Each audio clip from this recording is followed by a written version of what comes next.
Kita tahu bahwa hidup kita tidak akan pernah lepas dari yang namanya proses dimanapun, kapanpun kita akan hidup menemuinya. Ketemu sama yang namanya proses dan masing-masing kita punya prosesnya masing-masing juga. Saya nggak tahu Bapak Ibu Saudara datang hari ini lagi ngalamin proses apa. Saya nggak tahu persis, tapi yang jelas masing-masing kita pasti mengalami setiap proses yang ada. Dan seringkali kita lupa bahwa kunci dalam menghadapi proses ini salah satunya yaitu sabar. Sabar. Kenapa sih kita harus sabar dalam menjalankan setiap proses yang ada? Karena sadar nggak Bapak Ibu Saudara bahwa ketidaksabaran kita membuka ruang akan kesalahan. Ketidaksabaran kita dalam menjalankan setiap prosesnya Tuhan mendatangkan kesalahan demi kesalahan. Banyak contohnya dalam firman Tuhan. Kita sebutlah Abraham dan Sarah. Terburu-buru pengen punya keturunan, akhirnya ribet sampai hari ini. Sebutlah Musa. Gak sabar akan bangsa Israel, akhirnya dirinya tidak masuk ke tanah Kanaan. Kesabaran itu kunci untuk menghadapi proses. Dan kita mau belajar dari Yosua yang membawa bangsa Israel yang gak berhenti prosesnya. Yosua baru dipilih Tuhan menggantikan Musa dan akhirnya dipercayakan membawa bangsa Israel melewati sungai yang ada, laut berau. Tapi nggak berhenti di situ, ternyata dia harus menghadapi tembok Yeriko yang sebesar itu. Mungkin sebagai pemimpin, sebagai orang yang habis dipilih, dia bisa bilang begini, baru beres lewat laut berau ini nyebrangin. Ketemu tembok segede gini lagi. Bisa aja dia marah sama Tuhan. Tuhan, kok dipilih saya yang dipilih ya jalanin kayak gini. Gak selesai prosesnya. Dikira gampang kali bawa satu bangsa.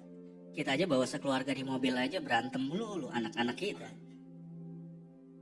Mau nentuin makanan aja ribet. Mau makan apa besok? Hari ini kita mau makan kemana? Itu aja ribet. Terserah kamu. Sampai akhirnya kita gak tahu mau makan apa. Tapi bawa satu bangsa, ribetnya setengah mati. Tapi apa yang Yosua kerjakan, Bapak Ibu Saudara? Yosua pegang janji Tuhan, nggak peduli temboknya. Sekali lagi saya katakan, Yosua pegang janji Tuhan, dia nggak peduli sebesar segede apa tembok yang dihadapin. Seringkali yang membuat kita nggak sabar hadapin prosesnya, karena kita lebih memegang tembok yang besar itu. Memegang proses yang besar itu daripada pegang Tuhannya. Pegang janji Tuhannya. Yosua memilih memegang janji Tuhan di ayat 2 saya bacakan. Berfirmanlah Tuhan kepada Yosua, Yosua 6 ayat 2. Ketahuilah aku serahkan ke tanganmu Yeriko ini beserta rajanya dan pahlawan-pahlawannya yang gagah perkasa. Aku sudah menyerahkannya, kata Tuhan. Yosua menjalankan dengan segala sesuatu yang Tuhan suruh. Dia kerjakan dengan sepenuh hati walau temboknya besar banget. Walau belum selesai capeknya bawa satu bangsa itu. Walau proses yang tadi ini baru selesai, ada proses lagi yang lain. Tapi dia gak peduli. Dia pegang janji Tuhan. Gak peduli temboknya. Seringkali yang mendatangkan kesabaran dalam kehidupan kita untuk menjalankan proses sama Tuhan. Ketika kita pegang janji Tuhan, benar ya Bapak Ibu Saudara? Iya sih, kayaknya aku gak bisa sembuh. Tapi Tuhan bilang, bilur-bilurku sudah menyembuhkanmu. Iya sih, susah banget hari ini dapat pekerjaan.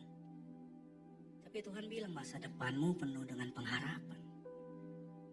Kadang-kadang kita memilihnya temboknya, kenyataan yang kita hadapin, keadaan yang kita jalanin daripada janji Tuhan yang harusnya kita nikmatin.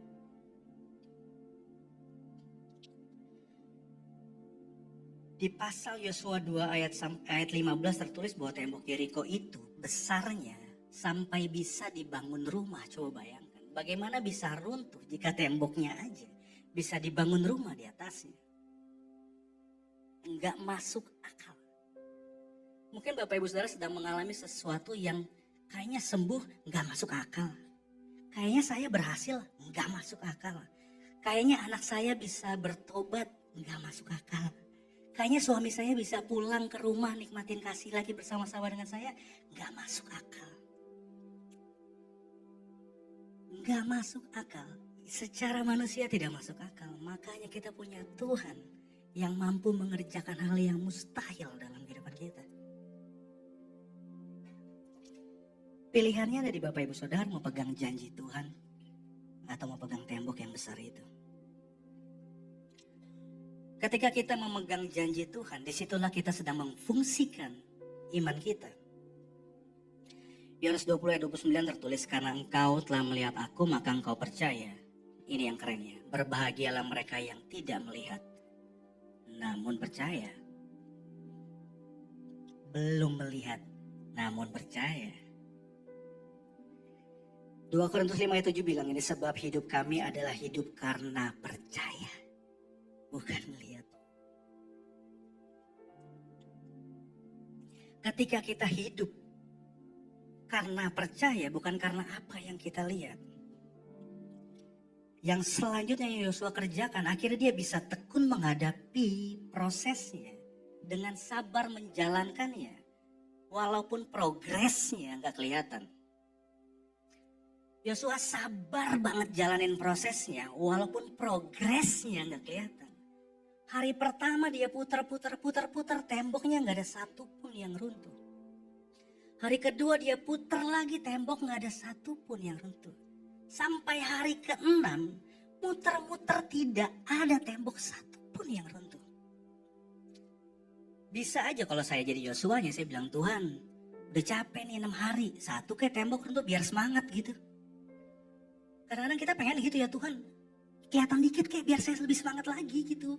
Biar bener, biar percaya nih. Udah 6 hari, ini 6 hari mau berbicara tentang waktu. Kita masing-masing punya waktu yang Tuhan izinkan terjadi. Bangsa Israel 6 hari dengan hari ke-7. Mungkin Bapak Saudara 6 harinya beda-beda. Ada yang mungkin 5 tahun mendoakan suaminya pulang. Ada yang 10 tahun mendoakan anaknya sembuh terlepas dari narkotika. Apapun itu ada waktu masing-masing sama kita. Tapi sabarlah, tekunlah hadapin prosesnya karena pegang apa yang janjikan Tuhan. Apa yang Tuhan janjikan. Sehingga kita tetap aja ada dalam kebenaran, tetap aja ada dalam rencana Tuhan walaupun progresnya gak kelihatan. Ku tetap percaya walau ku tak melihat, ku tetap menyembah. Itu sebuah keputusan yang harus kita ambil. Itu kita yang ambil keputusannya, bukan Tuhan. Kita yang ambil keputusan untuk tetap percaya sama Tuhan. Kita yang ambil keputusannya untuk iya nih hari ke-5 temboknya belum kelihatan. Oh ini udah 5 tahun saya doakan belum kelihatan. Saya mau tetap percaya. Keputusannya ada di kita. Sehingga kita bisa tekun menghadapi setiap proses yang Tuhan janjikan. Setiap proses yang Tuhan kasih izinkan dalam kehidupan kita. Sehingga ini yang ketiga. Tuhan bilang hari ke-7 baru sorak-sorak. Berbicara tentang ucapan syukur. Udah berbicara tadi di awal memegang janji Tuhan bukan temboknya. Yang kedua akhirnya membuat kita bisa tekun menghadapi proses walaupun gak kelihatan progresnya. Dan akhirnya keluar ucapan syukur dari kehidupan kita. Dan akhirnya itu jadi pertanyaan sama orang-orang yang lihat kita.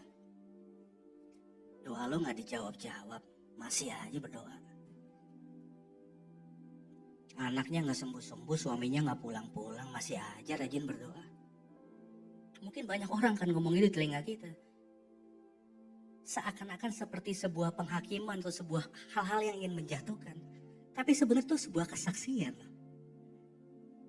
Hati kecilnya pasti bilang, hebat banget ya nih orang. Gak kelihatan loh hasil doanya. Belum kelihatan loh hasil doanya. Tapi tetap rajin gereja ibadah loh.